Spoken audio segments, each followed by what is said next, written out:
No, if you look, the 2 points that Jessica made are actually the two lower thirds here. Socialist takeover of the party, Democrats sweep blue states. What's the story of the two? Obviously, the socialist takeover, because Democrats sweep blue states. How is that a surprise? They're blue states. Virginia literally has a Republican governor. Damn! Now, if you were to tune into Fox News after this week's election, you would think it's no big deal, and they'd be bending themselves into a pretzel to excuse these unprecedented results across the board as just blue districts voting blue. But the reality, which the likes of Jessica Tarlov would point out to an eruption of excuses, was far from this at all. Many districts that were in deep red territory back in 2024 tilted blue. I mean, universal pre-K ended up being a huge boon for the city and a model for the rest of the country. So I would say wait and see what happens there. But Mamdani was, to some degree, a very small piece of the actual puzzle of election night. It's the biggest piece of what Republicans are arguing. But in reality, when you look at how many elections there were, it's important, but it's in the middle of this. So you have the Virginia and New Jersey models. You have two moderate candidates who both served our country, winning by 15 and 13 points respectively. Abigail Spanberger's margin is the biggest that they've seen in Virginia since JFK.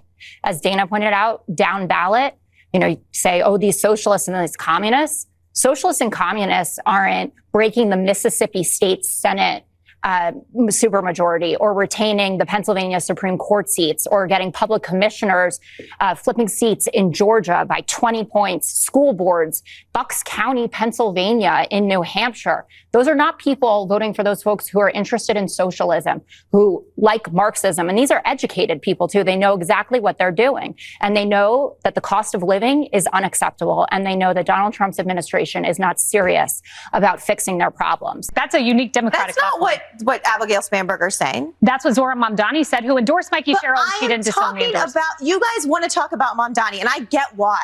He's charismatic and he's super left. Democrats won in Mississippi, Ohio, Virginia, New Jersey, red parts of those states with moderates. And if Republicans don't want to admit that today, they're going to be in for a rude awakening next year. That's all I'm saying. This was never more prominent than in Georgia, where two Democratic challengers, Elisa Johnson and Peter Hubbard, pulled off upsets in statewide races for the Georgia Public Service Commission, defeating longtime Republicans in the process. Not just defeating them, but with double-digit margins. They each won about 60% of the vote and flipped districts that Republicans had held securely. And these wins mark the first time Democrats have captured non-federal statewide offices in Georgia in nearly 2 decades. I was telling my staff on the way here, I said, I voted to fund the government on September 18th. And here we are today is November 6th, and the House has not been in session since then. And I truly believe that's an utter failure. And you can't expect people to show up and be passionate about voting for you when you're not even going to work, and they're going to work every single day and struggling to pay their bills. And not to forget, in Virginia, right, while Democratic candidate Abigail Spanberger won comfortably by more than 10 points, I should add, to go on to become the first female governor in the state's history, Democrats also flipped 12 seats in the House of Delegates. That's not blue districts going blue. That is Republican messaging drowning under the blue wave. A big loss. You can say that these states were traditionally blue, but you can also say that heading in, there was some thought that, especially in New Jersey, that Ciattarelli would do better. The spreads here are surprising. Maybe not the results, but the spreads. And if you look inside the numbers, there are some dangerous things. One, young women overwhelmingly in New Jersey and Virginia supported the Democrat based on economy, on immigration, maybe those ICE images. The affordability push by Mamdani really sticks.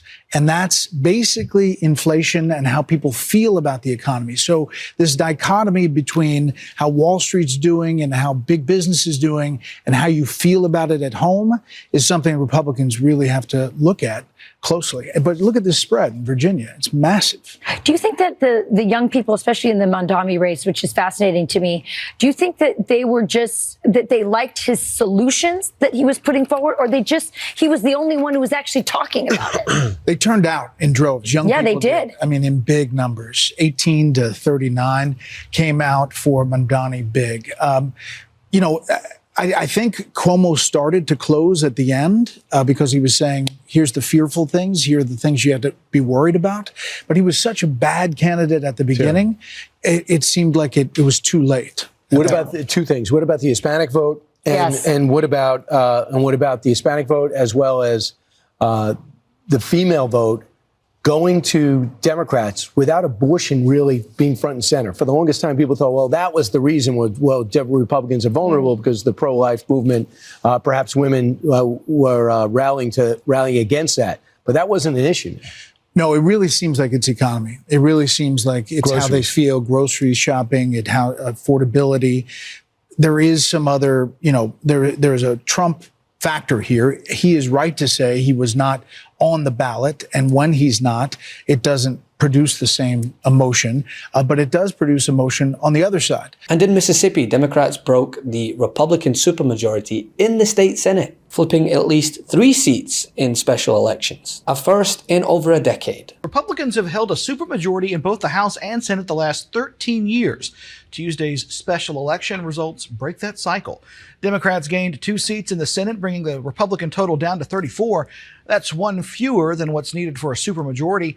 The Republicans remain in control, but it will require more bipartisan efforts to pass certain measures that require a 2/3 vote. Now listen, of course nobody should be getting carried away. Lord knows it's the hope that kills us. See 2024, for example. But you can't not report on these victories because Republicans don't want to admit that this current administration is forcing their own constituents away from them. We need to highlight why and continue to drive that messaging home, and it's because of the economy. Americans vote with their wallets, and despite what Donald Trump continues to lie about, he's making those wallets a lot lighter, which poll after poll continues to show the American people are very well aware of, and they're voting accordingly. They're getting close to $2 a gallon, and when gasoline goes down and energy goes down, everything else follows. What the Democrats do is they lie. We are the ones that have done great on affordability. They've done horribly on affordability. The only thing is they go out and they take commercials how under the Democrats you have affordability. It's just the opposite. We have much lower prices than they do. And we only have one thing, beef, because the cattle ranches are doing well. We're going to bring the beef prices down, and they understand that, even if we have to help them out. But the beef also is not a big difference. But every price is down. It's about the health of the job market. Steve Leisman joins us with the latest numbers from Challenger on job cuts. What's going on? Yeah, well, this is like a clue from like a cough or a sneeze or whatever. But announced corporate job cuts, Andrew, in the U.S. surging past 1 million so far this year, with 153,000 new layoffs announced just in October, according to Challenger. That is the worst October since 2003. Here are the numbers. October up 153. That compares with September. That's 100,000 more than September and 100,000 more than this time last year in October 2024. Andy Challenger commenting, some industries are correcting after the hiring boom of the pandemic, but this comes as AI adoption, softening consumer and corporate spending, and rising costs drive belt tightening and hiring freezes. Announced layoffs don't always lead to actual cuts and could take place from attrition, but the report puts in perspective what we've been reporting here day after day, week after week. Series of marquee announcements unveiled in recent weeks across U.S. industries, including UPS, Amazon, Target, among others, Paramount, Rivian, all these companies there. Government has been responsible year to date for 308,000. But look at that, tech 141. That could be where you see a lot of the AI, maybe some in warehousing, but a big chunk of that's going to be UPS, as well as potentially some hit from reduced flows of trade. Retail's up there, as is services at 64,000. You take out the Doge cuts, the number's a bit better at 800,000, but still well above last year. Challenger doesn't see much in the way of hiring, saying announced plans are 35% below last year, and they're skeptical about the number of new hires for the holiday season. Want to stay plugged in? Become a subscriber to our Substack at MeidasPlus.com. You'll get daily recaps from Ron Filipkowski, ad-free episodes of our podcast, and more exclusive content only available at MeidasPlus.com.